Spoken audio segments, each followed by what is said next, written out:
All right, welcome back for another episode. We're going to do a video interview again. Of course, we're also on the audio podcast, but if you prefer video and you're listening to the audio, jump into the podcast episode page and go over to the YouTube video. Because this week I've got Christina West with me.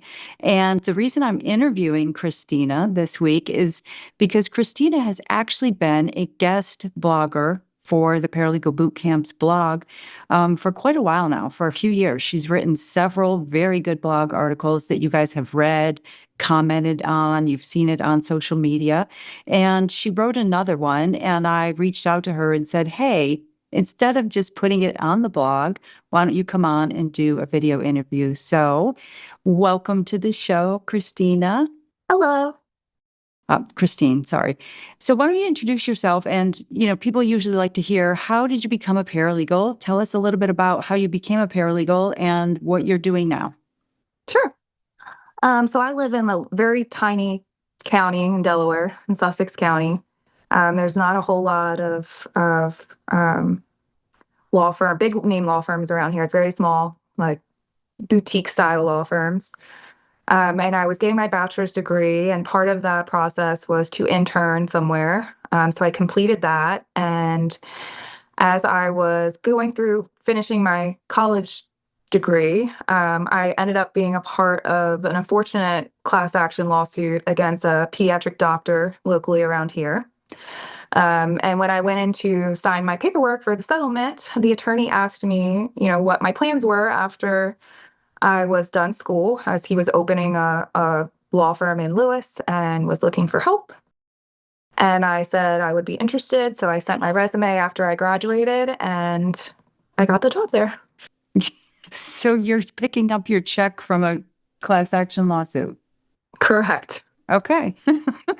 And it was very strange. And I remember my daughter at the time, she was like 2 or 3 years old, and I had brought her with me, and I didn't think I made a good impression at all. I mean, the circumstances were very, they weren't great. The class action was a terrible case. But something good came out of it.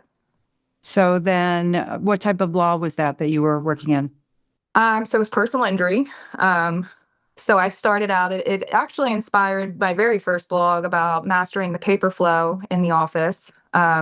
Because my first task there was to go into the file room and file all the paperwork away for the paralegal. And that was a whole task in and of itself. And I really realized how much paper paralegals can produce, and, their case can produce.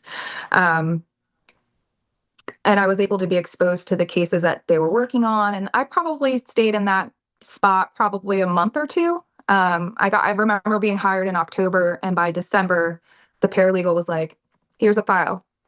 Good luck. Oh, and the statute's in March too. So that was really fun. And it ended up being a great case. I learned so much. We did have to file suit in it, but that was okay because I was exposed to that early on. And then I stayed there for 6 years after that. And now you've moved into a different position. I take it from reading the article. So the article's name and what we're going to talk about today is the 4 B's of a well-rounded paralegal. So you've moved on from personal injury and you're becoming a well-rounded paralegal. That's right. About my 6th year at that law firm I was immersed in personal injury, auto, dog bite, premises liability, all of it. And our firm did other practice areas too. So I would talk to the paralegals, and I would, hear about what they were doing. And I started to think, like, what if there's something else out there that I want to do, or that I'd like, or that I'd be better at, or, I don't know, just if I could make a better difference or learn something. All I knew was personal injury. I didn't know anything else. So I ended up going to a real estate law firm for about a year. And I learned real estate things, and I quickly realized that I didn't think I wanted to do real estate at that time. So I ended up being let go from that firm after a little over a year. And that inspired my other blog that I sort of wrote about, what happens next after you get fired. I What do you do remember now? that one. Yeah, so that was really tough for me as a paralegal. I had never experienced that before. I didn't know what to expect. I know I felt a lot of feelings, but eventually it did, I'm a big believer in everything happens for a reason. So that being let go of that ended me up at my law firm now, where I'm doing this catch-all, be-all paralegal. So I'm exposed to all kinds of different things. And so, yeah, now I'm here. Which is, especially when things get tough in an economy where, like if I were to go back to like the 2008, 9, 10 period where the real estate and finance and commercial, like transactional paralegals got hit really hard. A lot of them lost their jobs and a lot of them just never came back because of it, Oh, where litigation paralegals were kind of safe during that period. And then there's just always like certain time periods, like when laws change and maybe bankruptcy paralegals get hit hard or something, where what you're doing is kind of insulating yourself a little bit, where if you're in an area where you're learning a lot of different things, then you're employable in a lot of different areas. So I like that. Yeah. Well, so let's talk about the four different areas because this applies to all different practice areas. that's And right. you talked about the first one was to be in the know. And it kind of was where, along those lines, if you're in the know, you could maybe branch out. And if you're a corporate paralegal, maybe take a quick class in estate planning. Or you want to talk about that for a minute? Yeah. Yeah. I think the getting fired and ending up at this law firm, well, like I said, was a big blessing. Here I've been exposed to just so many different areas of law and different paralegals too. So I've learned that not every paralegal has the same experience the as the next paralegal, even if they're doing the same practice law. But to be in the know, the more you know, the more you can be exposed to. And that to me is really important that I've noticed here at this law firm, in particular, because on Christmas Day, we have an attorney texting people asking to come in and file this filing in the Court of Chancery. And I've never filed in the Court of Chancery before. So I'm like, I can't help. And it got me thinking about like, what to be able to be a paralegal that can file in Chancery Court or in JP Court or all of these different courts. Um, every court wants something different, especially in Delaware. We're the smallest state. We have 3 different counties, and each county does something different. So you can really mess things up if you're used to filing in Sussex County and you file in Newcastle County, and it's not the same format. The prothonotary wants things a different way. All of those little nuances that each paralegal knows how the court would like things. I think that that's a really important part of being a well-rounded paralegal. I agree. So then the next one was to be a part of something bigger than yourself. What do you mean by that? I'm like a natural giver, so I'm always looking for a way to help the community or just kind of like be a part of something bigger than myself. And a lot of people, we do that in little ways in our daily lives. So if you pay it forward or, just help out with Toys for Tots is a good one. A lot of people push, but in law firms,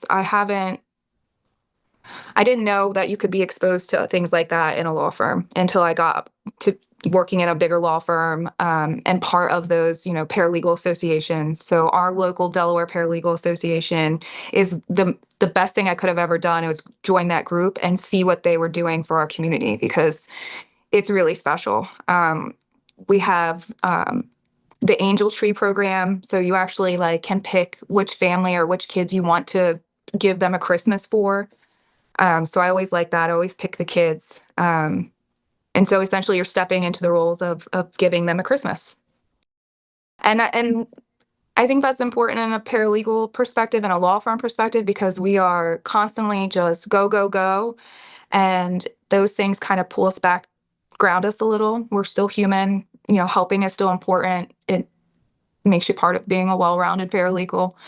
And just being exposed to those things and the other legal professionals who are also helping with those different types of, Angel Tree program is one. They do the veterans down here. That's an important one too. So same thing, the veterans will give veterans a Christmas. But yeah, reconnecting with our community, because we're serving our community, and to be a part of that community, that's important. Yeah. Yeah. I couldn't agree more. I have to admit, I remember a time, working in big law in particular, when you're defending corporations in big lawsuits. I remember one day kind of halfway through my career thinking, gosh, what am I doing? I don't feel like I'm like nurses go to work and they're saving lives, and maybe they're saving kids' lives and they're saving people's lives, and teachers go to work and they're teaching young children, and they're growing shaping their minds. Yes. And what are we doing? We're saving corporations money or something, Right. And when you then get something like what you're talking about, that's when you realize, like, okay, yeah, but if you are lucky enough to work for a law firm that participates in things like that, then you realize, okay, we can do something to impact the community. Yeah. It's a great feeling. So yeah. Okay. So be a part of something bigger. And maybe it could even be something non-legal, right? It could be something outside the law firm too. Your other one was to be self-aware. This one you were getting a little personal in that one. Tell me. Yeah. It's, I guess just being at these different law firms with the different paralegals and seeing how each law firm, it was a huge adjustment for me to come into this law firm and realize that not every law firm does things the same, even if it's the same. So I recently took over the personal injury department here, and how I did personal injury at my other firm is not how they do personal injury at this firm. So I've had to learn how to adapt to how they would like to do things and understand why they do things that way. And so for me, I needed to kind of break out of what I have known or what I'd learned, and be a little bit more self-aware of the things that I had kind of ingrained in my brain about PI, and kind of adapt to like how they do it here. But more importantly, the self-awareness of your personality at work, and how that impacts your coworkers and how that impacts the actual work getting done, productiveness in your job. It's really important to be self-aware in your professional life. I've worked at law firms where we're doing high volume real estate. There's back-to-back settlements each day. Everybody's just busy outside of their minds, but we're all respectful and nice to each other, and we talk to each other in a respectful way, and we're helping people. If I've got 20 things to do and my paralegal friend on the second floor has somebody stopping in to sign something that she can't get to, and she asks me to help, I'm not going to stick my nose up at her and say, I can't, I have to. And that's obviously, if you have like a critical deadline, it's okay to say that. But I just realized that some people at law firms aren't self-aware. They get into this very narrow-minded, my work is more important than yours. We make more money, so I don't have to help you. I don't have to, we do a lot of estate planning here, so we're always looking for witnesses. And most of the time everybody's ready to jump and help, but there's always, I've noticed that there's usually always kind of one person who just doesn't want to help. And my understanding is that they've sort of,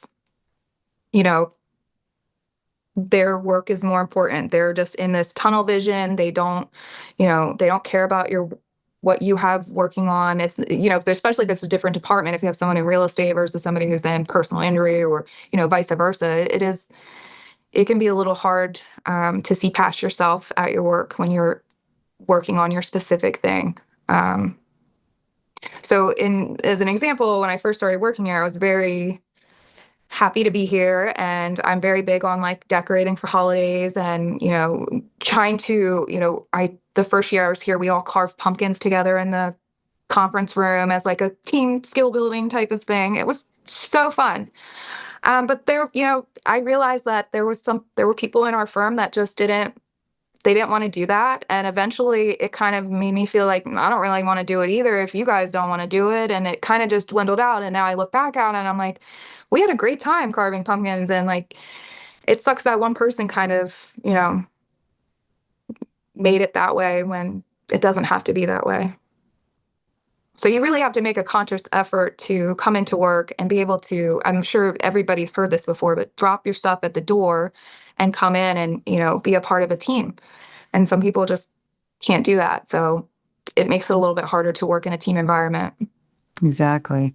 Boy, we could have a whole separate episode about that. I know. And I didn't see, I went back and studied, looked at some of these prior videos and I didn't see really any one that kind of talked about this. And I know it's, you don't want to upset people at your work and you don't want to, be on bad terms with anybody, but I don't see it as being on bad terms at all. Self-awareness is very important inside and outside of the office. And if you can have it inside the office, it makes you a better paralegal. Mm-hmm. Yeah. Better employee, better team.